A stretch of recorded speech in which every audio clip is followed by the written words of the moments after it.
bem-vindos aqui à TV Relacionamento. Eu sou Mara Bastos e começamos mais um programa super especial aqui nos Novos Empreendedores. E hoje eu recebo uma convidada super especial, a doutora Lovete Menezes, ela que é advogada e atua no direito da família, civil e empresarial. Tudo bem, doutora Lovete? Tudo bem, Mara. Tudo bom? Obrigada pelo convite. Obrigada eu. Gente, hoje foi difícil sequestrar essa advogada que tem uma agenda bem complicada, bem difícil, né? E Verdade. falando em tempos difíceis, né? Tanta coisa acontece, né? Quando a gente fala uma advogada.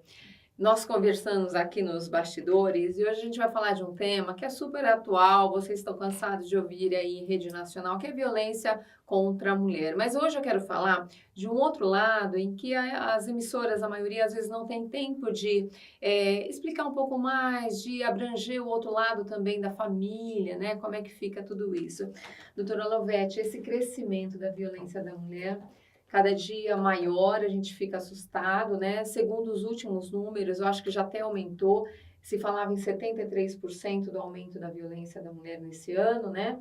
E a gente vê aí, a gente liga a televisão todos os dias, tem mais de um crime contra a mulher. O que está acontecendo? É verdade.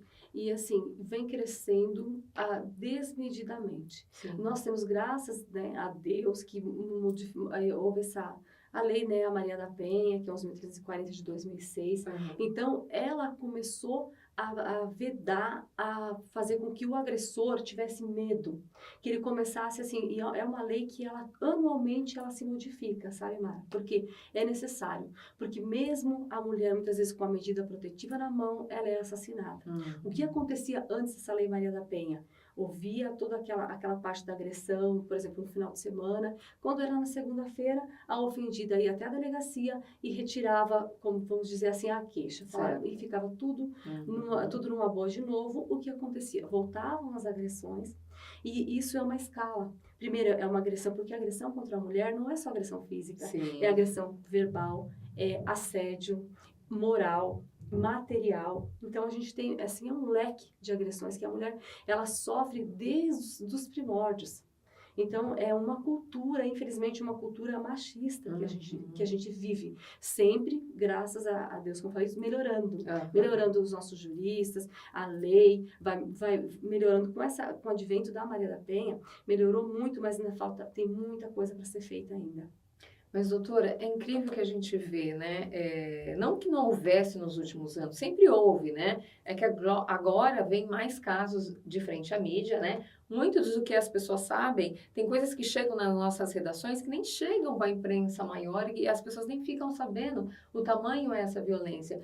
E o que nos espanta é assim, existe uma lei, parece que os homens perderam o sentido, eu não tenho mais medo dessa lei, será que ela está tão branda assim? Que eles acabam cometendo crimes e mais crimes, é como se não houvesse impunidade, né? Por que esse crescimento? Por que essa violência? Ou aumentou os casos de infidelidade, né? Por que as pessoas estão menos tolerantes? Eu acho, assim, eu entendo que é um desamor que está acontecendo entre as pessoas, que elas, assim, as pessoas elas se juntam, vamos falar assim, hoje em dia, de repente mais por conveniência. Então, tudo isso acarreta, porque se é namoro mesmo, é só se for uma pessoa que tem algum distúrbio, né? Um sociopata. Então, aí, tudo bem, é a questão de doença. Mas essa questão, as pessoas não ficam juntas hoje em dia, não em todos os casos, em muitos casos, né? Não é pelo fator amor, e sim pelo fator conveniência. Isso também acaba gerando um ódio ali, e acaba acontecendo esse tipo de violência, esse tipo de crime, porque a pessoa está descontente e aí ela começa a ver porque quando tem amor, você vê menos, né? Os defeitos, você vê mais as qualidades, elas são exaltadas as qualidades. E quando não tem, aí começa a parte de xingamento, de injúria, sabe, de humilhar a pessoa, sabe, assim, até moralmente, tanto xingando, quanto patrimonial, cortando a questão financeira mesmo. Então, a gente vê muito, assim, muito disso. E essa lei, ela tem o artigo 24, ela também agora está prevendo quando é descumprida, porque assim, quando o agressor comete o crime de violência doméstica contra a ofendida, então isso instaura um processo, tudo, ele vai ter uma pena. E essa pena, ela não é pena de cesta básica, nem esse tipo de direito, é uma pena mesmo que ele vai ser imposta. Então, se ele existe, e aí lá vai ter um rol das medidas protetivas, não pode frequentar os mesmos lugares, se tiver que retirar o filho para visitação, a ofendida não pode estar no local, tem o afastamento do lar, né? A questão de enquanto durar esse processo, não mexer em nada do patrimônio. Então, são várias medidas que são impostas ali, várias medidas protetivas, e outras que até o magistrado entender necessárias. Se o agressor, ele deixa de cumprir, então faltava isso na lei, Mara. Só tínhamos a lei, como você acabou de falar. Não tínhamos só a lei e não tinha e se descumprir o que acontece. Então agora já não é desse ano, é anterior, né? Temos então o descumprimento da protetiva. Quando você descumpre um daqueles requisitos, né? Vai incorrer o quê? De novo, então, pelo descumprimento, vai ter uma pena de 3 meses a 2 anos de detenção. Olha, já é um avanço, né, quando a gente fala na Lei Maria da Penha, né? Que, aliás, eu acho que ela está se adequando, né, toda hora, a todo momento, né? Porque cada hora é um crime diferente, né? Verdade, Mara. E o que acontece? Esse ano foram alterados mais 2 artigos da lei, né? O que acontece agora? Antes, a notícia de uma agressão, tá? Então vai ser apurada pela autoridade policial, tudo, e para poder ter essa medida protetiva de urgência, o afastamento, quem determinava era só o juiz. Com essa mudança que teve, agora o delegado de polícia, ele pode determinar essa medida protetiva de afastamento. É importante as pessoas saberem, né? Principalmente os homens ficarem atentos a isso, porque se nós focarmos nessa penalidade a mais que pode vir, né? Talvez a gente consiga diminuir tudo isso que está acontecendo, né? Porque, gente, é impossível nós, como mulheres, aceitarmos tudo isso, né? Que está acontecendo. Nós, mulheres, eu digo no geral, nós somos unidas, né? Nós compartilhamos das amizades, nós conversamos com as nossas amigas e vemos o que está acontecendo, né? E o crescimento também dos casos de separação, como tem aumentado, não, doutora? É incrível, é incrível. À mesma medida que nos tornamos menos tolerantes, também aumentam-se os casos de separação. Eu acredito que seja por aí, né? Bem assim, como bem você colocou, o que acontece? As mulheres saíram e foram galgar em lugares onde antes só os homens podiam ter tais profissões. Hoje temos apresentadoras excelentes, advogadas, médicas, políticas, deputadas e até tivemos uma presidente, tudo bem. Não foi lá essas coisas, mas de qualquer forma, brincadeiras à parte, mas pelo menos ressalvas, a gente conseguiu um patamar, né, bem alto, e é sempre uma luta constante. Então, a partir do momento que a mulher ela já tem a sua carreira, ela não vai mais aceitar, igual antigamente as nossas vozinhas, né? Verdade. Que aceitavam ficar em casa, aguardar tal. Não. A gente quer ser respeitada, quer ser amada, quer ser admirada. Então, assim, a gente já consegue se manter. A gente já tem a nossa própria vida. Então, a gente não vai ficar aguentando, né? Um parceiro que nos trate mal, né? Que não nos faça bem, então assim, e está nos prejudicando. Aí vai acontecer o quê? O atrito, se não dá certo, é separação. Antigamente ainda nós tínhamos primeiro a separação para depois o divórcio, né? Então 2010 já mudou isso. Agora viu que não dá mais certo, já se divorcia direto. Não sei se isso foi né? Porque a pessoa não dá nem tempo de pensar, né? Casou de manhã, divorcia de tarde. Isso, exatamente. Gente, a gente vai em casamento, daqui a 6 meses a pessoa fala assim, nossa, já tô me separando. Eu falo, meu Deus do céu, como assim, né? E exatamente, cada vez mais vem crescendo isso. Agora, doutora, a gente está num veículo que hoje movimenta o mundo, que é a internet. Verdade. E depois das redes sociais, a gente também percebeu que os casos de infidelidade aumentaram. Hoje a gente tem aqueles aplicativos, né, para namoro, tá, onde os maridos se colocam em codinomes, as mulheres também, e assim inverso. Não vamos falar só que os homens são culpados, não, as mulheres também têm sua margem de culpa, né? São dois seres humanos ali que estão propensos a isso, né? Conhecer novos parceiros. Como é que a gente lida com essa nova realidade? Esses casos de separação, quando há essa infidelidade comprovada através dessas redes, né? De um aplicativo, de WhatsApp, enfim, de tudo isso. Normalmente aparece, né, no escritório de coisa. A pessoa usa mesmo o codinome, tanto homem quanto a mulher. Não vamos, né? A gente não tem como dizer que são só os homens, não. E aí é a facilidade. Né? A internet, ela nos aproximou de tudo, né? Trouxe o mundo na nossa mão, mas facilitou em todos os sentidos. Então, as pessoas, ao invés de usar para o bem, acabam usando às vezes para o mal também. Aí não tá bom lá o relacionamento, porque todo relacionamento, né? Tem os dias bons e os dias ruins. Então, a pessoa acaba, eu vou entrar nesse aplicativo aqui para ver como é que é. E, de repente, já começa um relacionamento, sair com alguém, não sei. Aí a esposa, a companheira, descobre, mostra a prova e aí caracterizou e o divórcio é certo, né? Ou a separação, a dissolução do união estável. E tem muito, muito, muito disso. E quando é comprovada essa infidelidade, para um dos casos, esse caso que provocou a infidelidade, existe mais pena para ele ou não? A separação acontece igual? Acontece igual, não existe mais. Então, né? Antigamente, muito tempo, quando entrei na faculdade, né? Vamos esquecer os anos, faz tempo já. Foi ontem. Aí tinha a questão até era crime, né? O adultério, passou a não ser mais. Por que essas coisas mudam, Mara? Porque a sociedade muda. Então, tudo vai mudando. Muda a sociedade e as leis vão se adequando. E, então, o que a gente consegue fazer aí como advogado de família? O que a gente consegue fazer? Vamos fazer de conta que quem cometeu a infidelidade, então, foi o homem, né? E a mulher, por acaso, é aquela que ficou em casa, ela não tem uma carreira, não sei. Então, a gente vai juntar todas essas provas para que ela tenha aqueles alimentos côngruos que a gente fala, que é o luxo, né? Então, para ela poder pedir isso daí, e também pode pleitear, assim, uma indenização, ela consegue pleitear até uma indenização, assim, porque, por exemplo, foi público. Não digo eu digo que ela pode, não digo que vai ganhar, mas pode, não é mais crime, tá? Não mexe no patrimônio, Mara, tá? A pessoa não perde, não mexe no patrimônio, mas ela consegue provar que ela necessita desses alimentos que a gente tem, os habituais, né? Os necessários, tanto para o filho quanto para a ex-esposa, né? Então, a gente consegue, de repente, majorar um pouco os cômodos, o luxo, vamos falar assim, né? A gente consegue majorar isso e dependendo se foi todos ficaram sabendo, sociedade, então pode pedir uma indenização, mas não mexe nos bens. Os bens serão divididos da mesma forma. Eu comentando hoje que ia receber uma advogada e nós temos amigos, né? Eu estou numa fase assim das amigas que estão se separando, né? Cada uma num caso diferente. Eu falo, meu Deus do céu, né?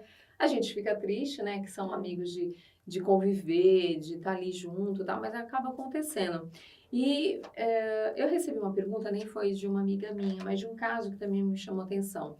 Quando a infidelidade passa de um casal, por exemplo, quando ambos no caso, a mulher já tem mais de 60 anos de idade. Muda alguma coisa? Porque eu vi um fato da lei do idoso. Né? Num caso de separação, de infidelidade, isso acresce alguma coisa ou não? Então, porque o que acontece? Há mais de 60 anos, se ela não tiver uma ocupação, né? Então, ela tem direito a alimentos, né? E a lei do idoso, o que ela faz? Quando, por exemplo, ela teve que entrar com o divórcio, então tem prioridade. Tramita mais rápido essa questão do divórcio, é mais rápido, né? A partir de 60 anos, a pessoa já tem essa condição, né? De pelo menos, agilizar o processo. Bom, é um fato até importante, porque eu acho que até que muitas pessoas não têm o conhecimento ainda, né? De soma dos seus direitos quando entra uma lei do idoso, né? Não só no caso de separação, mas no habitual, né? Isso, no geral, ela tramita com prioridade, né? Pela idade. Olha só, infidelidade após os 60, gente. É difícil imaginar, mas está acontecendo tanto, né? De tudo, né? Oh, meu Deus do céu, o mundo está tão difícil viver. Meu Deus do céu. Doutora, você recebe, é lógico, quando a gente fala da violência da mulher, é um assunto muito vasto, né? E eu creio que a gente vai estar sempre falando sobre isso, principalmente com esse crescimento absurdo. As leis, a gente está aí tentando mudar, melhorar, e para que ela fique realmente menos branda, né? Para que a gente possa, se não cessar isso, né? mas para a gente não poder ver tudo isso, vocês sentem também, vocês advogados profissionais, esse pressionamento sobre os órgãos para que se mude isso, para que se faça mais sobre isso? Sim, muito. Como você acabou de falar, para que seja aplicável. Então, não que ela só exista no mundo jurídico, Tá. que realmente seja aplicável essa lei, que com isso comece a coibir cada vez mais, né? E assim, cessar é muito difícil, mas diminuir. O quanto mais diminuir, quanto menos mulheres a gente tiver aí mortas por conta dessa violência, então a gente sempre está tentando jurisprudência que se cria, né? Tanto que quando começa, o que acontecia? Mudou essa questão aí que a gente falou anteriormente, né, sobre a protetiva do afastamento, também para ajudar. Também mudou a questão de existir agora uma central, né, de medidas protetivas, como se fosse uma central de mandados. Então, vai ter a Maria ofendida, ela vai poder ir lá e verificar, eu já tenho uma protetiva. Ou o próprio agressor, olha, já tenho uma protetiva, eu não posso me aproximar. Isso já vai coibindo, né? Então, são sempre avanços que a lei vai trazendo. Essa questão desse projeto de lei, né? Que falta o Congresso aprovar, que o divórcio já vai ser de imediato, né? Então, vai tramitar bem prioritariamente. Então, acho que, assim, a gente está vendo esse crescimento e fazer com que as leis sejam mesmo aplicadas, né? A gente vê alguns casos de mulheres sendo mortas, mesmo com as preventivas, né, aí decretadas, e mesmo assim, né, é uma coisa que a pessoa tem que tomar certos cuidados. Agora também saiu recentemente, até que nós estávamos conversando nos bastidores, que estão vendo de que forma, alguns casos, é necessário que a mulher realmente tenha um aparato maior, né, um local para que ela fique realmente guardada, resguardada, porque são casos e mais casos de coisas mais sérias, né, mais brutas, e que não se tem ainda, né, locais próprios para isso, né? Então, a gente espera que isso venha logo, que a gente possa ter esse resguardo, né? Porque a gente sabe que é muito difícil, né? Sim, verdade. Existem políticas públicas aí para poder ter como se fosse um abrigo, né? Um local onde ela possa ficar, porque ela não pode voltar para casa onde ela sofreu agressão, né? Então, em alguns casos graves, né, extremos, não consegue voltar para lá. Então, precisa ficar resguardada, como tu disse, no local onde ela se sinta protegida e realmente que o agressor não possa aparecer, não possa terminar aquilo que, de repente, ele começou a fazer, não é? Acabar cometendo um erro, feminicídio. Pelo amor de Deus. Olha, assim, quando falar de feminicídio, né? Claro, a vítima já não está mais aí, mas ficam os filhos, né? Sim. Fica a família, né? A família tem o mesmo direito de ir contra o agressor e essa pena dele ser maior por causa de tudo isso. Ela também é resguardada, a família nesse caso, os filhos. Como que fica juridicamente? Então, assim, a gente fala que a pena não passa da pessoa do condenado, né? Então, o que nesse interim, a família, ela vai o quê? Ela pode contratar uma advogada de acusação, pode ajudar com provas e tudo, mas ela não tem, por exemplo, uma indenização, assim, isso não... Porque, assim, ele cometeu esse crime, então, ele vai ser processado, julgado pela lei penal, né? E alcança somente o condenado à pena. Então, a família, aí fica toda essa questão muito triste, né? Que eu já vi muitos casos, né? Com quem ficam os filhos. Então. Né? Acaba ficando normalmente porque é uma linha de descendência, fica com os avós, se não tiver com os irmãos, e alguns vão até para abrigo, Mara. É muito triste isso. E quando a senhora falou que, nesse caso de feminicídio, a pena aumenta um pouco mais, existe uma porcentagem de quanto a mais? Ela aumenta, assim, até um terço a mais. Um terço a mais. Já é alguma coisa. Porque, né? assim, porque o que acontece? Num homicídio, nesse caso chamado de feminicídio, são várias as agravantes. Então, se for por emboscada, então aumenta a pena, porque é um crime que a pessoa foi da traição, foi uma emboscada, então aumenta. Por motivo fútil, ciúmes, né, motivo torpe, então vai aumentando, cada vez mais aumenta a pena. Então, se a pena inicial seria até 20 que inicia, homicídio simples, vai aumentando conforme se foi faca ou tiro, ou seja como foi, quantos a mais vai aumentando, né? Quanto mais a agressividade, quanto também deixou a vítima sem ter como se defender também, tudo isso aumenta a pena. Só que a gente sabe que vai até 30 no Brasil, né? Então, o que acontece? Pode ser condenada a 90, aí ela vai cumprir a pena, cumprir, assim, 3/5 da pena e acaba saindo depois em semiaberto, depois o aberto também. A lei ainda no Brasil, ela, né? A gente está lutando, né? Esse finais de semana nós vimos aí movimentações por todo o Brasil aí para que a lei realmente mude, né? Está mais do que na hora, né? A gente já está com tanta dificuldade financeira, econômica do país, tudo isso aqui social, e ainda a gente tem que lidar com uma lei que muitas vezes vocês fazem tão bem o trabalho de vocês, aí chega lá na frente, alguém não termina. É isso que a gente sente, né? Verdade. Os advogados trabalham, os policiais trabalham, e quando chega lá, que a gente tem que ver a batida do martelo final, não existe. Né? A efetividade. Assim, exatamente. A gente pede muito, né, para que as autoridades olhem com mais primor sobre tudo isso, porque ninguém está livre disso, né? Não mesmo. Ninguém está livre. Verdade. A gente acha que o problema é sempre na casa do vizinho, né? É.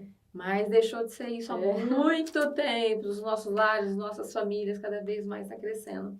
Agora, doutora, vamos suavizar um pouco mais, né, o assunto. Vamos falar um pouquinho da área empresarial, que também não deixa de ter casos e mais casos quando a gente fala de empresas, né? Tudo que está acontecendo também nesse âmbito profissional, né? Imagino que você tem diversos clientes, inúmeros casos, né? Também assédio nas empresas também cresceu, né? Obviamente, né? Sim, é uma realidade, verdade. Né? Realidade. Eu recebo ligações direto de empresa que eu assessoro, né? Então, porque olha, eu quero, porque teve um caso assim, que chamou a menina para tomar um café, isso não é assédio não, né, doutora? Porque é o presidente, eu não sei o quê. E assim, existe sim. Só que o assédio, né, o assédio sexual, no caso, ele tem que ser comprovado, é diferente do assédio moral, né? Então, nas empresas tem essa diferença. Às vezes tem lá um representante, um presidente, um gerente, que ele tem um rigor excessivo com todos os funcionários. Então, acaba sendo um assédio moral, né? Não é diretamente, né? Para ser um assédio moral, então tem que comprovar que é só com aquele com o João, não é, sabe, não é com a coletividade, senão o juiz quando chega lá fala que não, isso era um rigor excessivo, não deu dano moral, né? Diferença do dano moral e do assédio moral. Então, assédio moral aprovado para uma pessoa, é só contra o João. Contra o João, eles falam que ele é rigoroso, né? Mas contra as outras pessoas, não. Então, ele é tranquilo. Aí, isso aí caracteriza um dano, né? Não caracteriza o assédio, que é o que os reclamantes buscavam antes da reforma trabalhista, né? Que teve muita mudança aí também. E o assédio sexual é ainda bem mais complicado, porque normalmente, se a pessoa é o patrão, no caso, é o gerente, é o presidente da empresa, ele vai está cometendo o assédio sexual, ele comprovado, ele gera uma indenização aí bem alta. Então, eles estão tendo mais cautela. Mas também, em contrapartida, porque é uma faca de dois gumes, né? A pessoa sofreu um assédio, ela pensa, será que eu vou realmente a vias de fato, eu levo isso a público? Porque hoje nós temos o desemprego. Imagino que um monte de mulheres e de homens também tem assédio masculino também, estão aí pensando, será que realmente vou até lá, mas de repente eu vou ficar desempregado? E isso é uma via de duas mãos, né? Como é que faz com tudo isso? Fica uma questão aí bem complicada, porque muitas mulheres ou homens, seja quem estiver sofrendo esse tipo de assédio, ele, de repente, deixa passar ou tenta abrandar porque quando não passa assim diretamente, quando é um convite, um café, não sei o quê, então a pessoa acaba por conta dessa questão que você fala, deixando para lá, mas é uma questão muito séria, né? E comete-se muito assédio sexual dentro da empresa, muito. A pessoa, o superior hierárquico, ele tem que ter uma postura. Eu acho, né? Tem que ter uma postura frente aos seus funcionários. Não tem, sabe, que principalmente homem com mulher, tanto faz, ou seja qual for, né, aí essa questão se é homem ou mulher, ou se é uma mulher ou se é um homem, também tem assédio, né? Mas tem que ter aí uma compostura, tem que ter um limite. Tem que existir, né, Mara? Tem que ter. E eu acho engraçado que a maioria dos casos que a gente ouve falar, geralmente acontece isso. A vítima acaba muitas vezes ficando quieta, ou aquela que vai e denuncia acaba sendo mandada embora. E aquele agressor continua na empresa. Bonito, lindo. Deveria também a empresa, né, verificar o teor, não importa se ele é um diretor, quem ele seja, E a pena também seja para ele. Ser diligente, uma vez provado, porque ela vai sair, teve um assédio sexual, ela saiu da empresa, a empresa paga uma indenização. Sim. Então, aquele que cometeu, aquele superior hierárquico, deveria sim, né, em muitos casos, a empresa até tira, sabe? Desliga. Põe em outra, desliga, porque devia ser uma regra isso, porque quem faz uma vez faz mais de uma, né? Sem dúvida nenhuma. Esse é uma pessoa, né, a gente não pode julgar, mas que, né, se a índole já está por aí dentro da empresa, bom funcionário lá na frente não vai ser, eu imagino assim, né? O bom é um conjunto, né? Como o ruim também é um conjunto de fatores que leva a pessoa até aquela atitude, então é bom a gente observar. E no universo empresarial, como você mesmo disse, mudou muitas leis, né? A lei trabalhista mudou.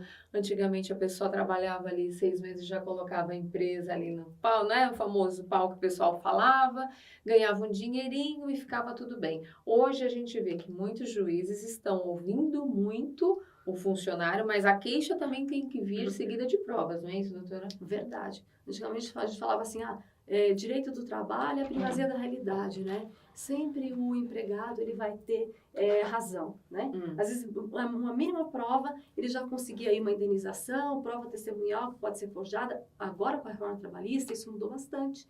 Por quê? Aquele que reclama, ele tem que ele vai provar suas alegações. Então, o reclamante, ele vai sofrer. Se ele perder naquilo que ele reclamou e perdeu, vai ter custas. Tá? Ele vai ter que pagar as custas processuais, vai ter aí a questão da sucumbência, não é mais aquela fala, ele vai se aventurar menos, Mara. Entendeu? Então, eu tenho certeza, eu vou receber, então, eu tenho esse haver trabalhista, então vai ingressar com a ação. Mas muitas coisas modificaram, porque o sindicato, ele era vinculante, não é mais. Agora é a orientação. Então, o sindicato de categoria é aquele piso e pronto. Agora mudou.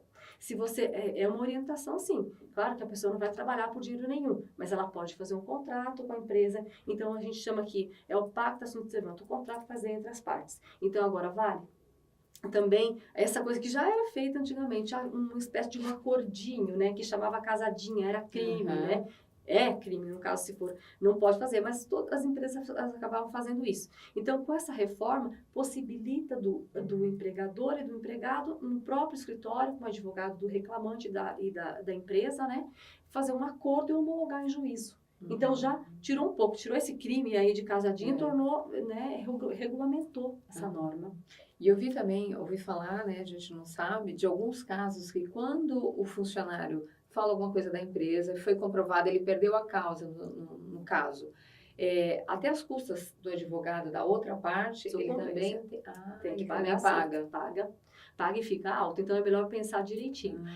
Não é qualquer dano moral que eu vou comer dano moral. Porque aí ficava assim, antigamente, né? Eu que advogo para a empresa bastante, tudo, aí fazia com a pessoa pedir assim, sem uma congruência, ela pedia 100 mil, acabava fazendo um acordo de 5 mil, sabe? Aí, dano moral lá. Aí discriminava as verbas, 100% dano moral. Hoje não é mais assim. Se você não comprovou, você vai pagar as custas e ainda honorário de advogado. É bom quem nos assiste saber de tudo isso, né? Ambas as partes, porque a gente fala tanto da falta de emprego, né? A dificuldade de trabalho, mas as empresas querem contratar, elas precisam. Hoje mesmo eu estava vendo uma matéria de uma empresa que está com dificuldade de contratar, porque além de tudo, é aquilo que a gente fala, as pessoas não estão se qualificando. Aquelas que, né, estão estudando, buscando uma qualificação, ainda conseguem se enquadrar em alguns lugares. Agora, aquelas que estão, né, acostumadas, né, tem muitas, as pessoas, eu sou auxiliar de escritório, vou ser auxiliar de escritório a vida inteira. Gente, isso acabou há muitos anos. Hoje a gente tem que trabalhar em diversas funções, né? Sim, tem que evoluir, tem que evoluir, né? Exatamente. E a gente vê que as empresas têm medo de contratar, na verdade, né? Porque não sabe quem está chegando lá, daqui a pouco você ganha um processo e nem sabe por quê, né? E a conta vai aumentando. Já contratar na lei brasileira já não é fácil, né? É a maior, eu acho que a maior dificuldade do Brasil. Eu acho que no mundo, eu acho que a lei trabalhista é mais difícil, é a nossa, né? E muitos impostos, então o que acontecia? Não registrava o funcionário para não pagar tantos impostos. É. Agora, o que mudou com essa reforma? A pessoa pode trabalhar, o empregado 3 vezes na semana, não precisa mais trabalhar, né? Todos os, se existiu um contrato, às vezes é uma pessoa que, um professor, né? Alguém que presta um serviço assim de forma autônoma, ele vai ser registrado, mas ele pode trabalhar 2 dias num local, um dia no outro, né? Então, isso facilita bastante. A gente vê assim, né? Hoje, jovens, né? Eu acho que na sua época era assim, a gente começava a trabalhar muito cedinho, né? E não é, às vezes, muitas vezes não era por questão financeira, mas era por vontade mesmo de estar já atuando no mercado de trabalho. Hoje a gente vê jovens de 23, 24 anos que nunca tiveram o primeiro trabalho, né? Então está se começando muito tarde hoje, né? Porque não pode trabalhar porque ele é de menor. Será que essa lei que veio, né, que o jovem aprendiz, realmente ela ainda é a melhor saída? Então, assim, a gente tem, inclusive, eu assessoro uma entidade em Barueri, né, há mais de 10 anos. Então, ela coloca o menor aprendiz no mercado de trabalho. Eu acho, assim, bem importante.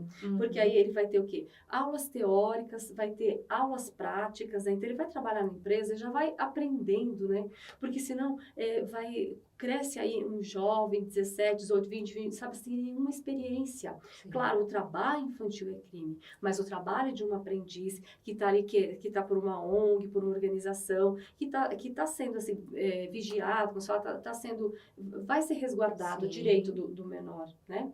Então, é bem importante, isso forma até o caráter da pessoa, né? Sim, sem contar que a linha familiar mudou, né? Antigamente era mãe, pai e o filho. Hoje são muitas mães com os filhos, sim, né? A mãe precisa da ajuda do filho, né? Verdade. Muitas vezes. Se ele trabalhar já para se bancar, já ajuda muito, né? Sim, a gente fala que agora a família virou monoparental, né? Que é mãe e filho, né? Então, tem muito disso. E aí já ajuda, principalmente que a gente vê pessoas, assim, famílias mais humildes, qualquer ajuda, né? Positiva. É positiva, é verdade. E a gente está tirando os jovens da rua, né? Porque a ociosidade é o que traz, né? Aí fica, igual a gente fala, né? Cabeça vazia, oficina pro diabo, né? Aí vem um monte de coisa, vem as más companhias. Então, se o jovem já está ali tão ocupado com tanta coisa, ele não tem tempo para... Verdade, fica longe das drogas, fica longe que ele quer... Porque, assim... Todos nós temos desejos, né? Eu quero aquele jovem, eu quero aquele tênis, eu quero não sei o quê. Ele quer consumir, ele quer ter. Então, se não tem uma ocupação lícita, ele, de alguma forma, vai buscar, né? E aí acaba nas drogas, acaba, de repente, vendendo drogas. Então, isso é uma das políticas públicas melhores. Eu acho que as ONGs, elas deviam ter muito mais respaldo ainda no Brasil, porque isso forma, sabe, o jovem e depois o cidadão. Eu acho, sem dúvida nenhuma. A gente tem que investir nisso, sim. E parece que tem novos projetos aí na educação para que os jovens já saiam ali dos seus colégios ali com estudos profissionalizantes. É isso que a gente tem que acreditar, né? Porque essa demanda de não ter pessoas qualificadas vem daí muitas vezes, né? Muitos não têm dinheiro para poder pagar cursos que são caros ainda. Sim, né? Então, a gente espera que venham aí mais políticas que a gente possa ter esse incentivo, né? Agora, doutora, nosso país está envelhecendo, né? E a gente vê uma reforma aí na nossa previdência. Ou seja, vamos ter que trabalhar mais velhos ainda. É verdade. Né? Será que as empresas também já estão se preparando para isso, para ter funcionários mais velhos? Não mais velhos, né? Porque, gente, eu não consigo ver 50, 60 anos como velhos, gente. São pessoas de uma bagagem tão grande, de conhecimento tão grande. Sim, é verdade. E pessoas assim, até no meu escritório, eu tive estagiários e estagiários. Quando eu consegui uma estagiária, assim, ficou um tempo comigo, ela foi fazer faculdade depois dos 35 anos, sabe assim? Sim. Porque é uma cultura, né? Fazer direito é uma cultura que a gente adquire. Então, a pessoa quis fazer por vontade, por ter esse conhecimento. Ela tinha mais de 40 anos, foi a pessoa que trabalhou bastante tempo, era comprometida, sabe, com tudo. Então, é diferente. Eu acho assim que as pessoas com mais... Porque o mercado, ele vai se fechando para pessoas com mais idade. Falar advogado, não. Advogado, se tiver juízo, até 70, 80 trabalha, né? Porque a gente consegue. Agora, outras funções acabaram, desaparecendo algumas, né? E outras, não, que é só o jovem. Mas não, tem que dar oportunidade, porque, sabe, esse de 40, 50 tem bastante lenha para queimar ainda. Ou se tem, nossa.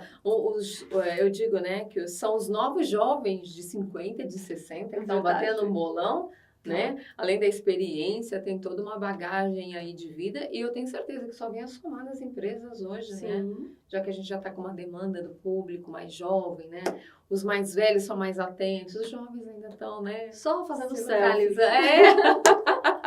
É um alerta para você jovem, fique mais ligado, porque ó, essa leva, esse público está inativa no mercado, eles estão buscando seus espaços e muitas empresas... Seriedade. Exatamente, muitas empresas já estão reconhecendo isso e muitos deles estão criando frentes de trabalho para esse público chamada terceira idade, que não é terceira idade, né, gente? Nem melhor idade. Estão no mercado ainda, porque 50, 60, 70 anos, né? A gente tem vendo empresas, empresários crescendo ainda com essas idades, gente. É fantástico da gente ver. Agora, doutora, eu queria, como a gente tem muitas pessoas que assistem o programa buscando novos caminhos, novas possibilidades, e a advocacia sempre foi uma profissão, aquela, né, que o pai e a mãe tinham, meu filho é advogado, né, minha filha é advogada, e muitos têm esse sonho, desejam ainda de se tornar. O que, assim, como experiência que você tem de mercado, de tudo isso que você já viveu, que você já passou em várias frentes, né, na civil, na criminal, na empresarial, que recado, assim, que conselho você daria para essa pessoa que quer se formar, se tornar um advogado? Olha, eu amo a advocacia, sabe? Amo o direito. E assim, desde menina, eu sempre quis, sabe, ser advogada. Assim, o meu filho, eu tenho um filho que ele tem 25 anos, é publicitário, mora no Sul. Já tá com a vida estabilizada. E o meu filho que chegou de Portugal, que estava comentando contigo, ele vai fazer direito, eu já tenho certeza disso. Então, assim, o meu conselho é uma profissão linda, tá? A gente ajuda a administrar a justiça. Sem advogado não se faz justiça. Então, se você trabalhar certo, você não prometer aquilo que você não pode para o seu cliente, você apenas informar, olha, eu vou levar os meus esforços para que o seu direito seja garantido.